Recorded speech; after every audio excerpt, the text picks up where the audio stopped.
ન સાંભળે કોઈમાંથી શિરચ્છેદ।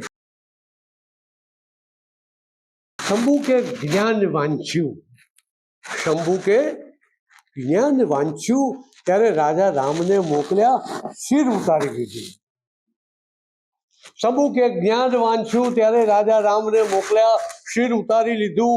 એકલવ્યે વિદ્યા વાંચી ત્યારે ગુરુ દ્રોણને મોકલ્યા અંગૂઠો ઉતારી લીધો।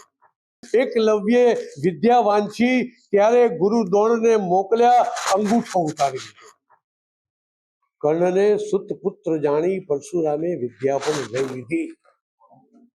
કર્ણને સુત પુત્ર જાણી પરશુરામે વિદ્યા પણ લઈ લીધી। કર્ણ યુદ્ધ ભૂમિ જવા નીકળ્યો ત્યારે ઇન્દ્રને મોકલ્યા કવચ કુંડળ ઉતારી લીધા। કર્ણ યુદ્ધ ભૂમિ જવા નીકળ્યો ત્યારે ઇન્દ્રને મોકલ્યા કવચ કુંડળ ઉતારી લીધા।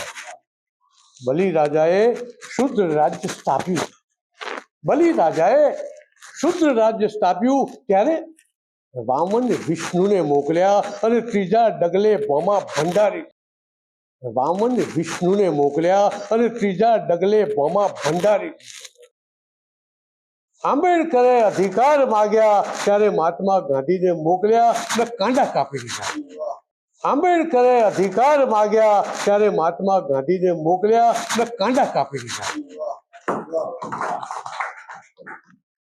આંબેડકરે અધિકાર માગ્યા ત્યારે મહાત્મા ગાંધીને મોકલ્યા કાંડા કાપી દીધા। જ્યારે જ્યારે ઉઠાવીએ અમે શિર ત્યારે ત્યારે કરો છો તમે શિરચ્છેદ।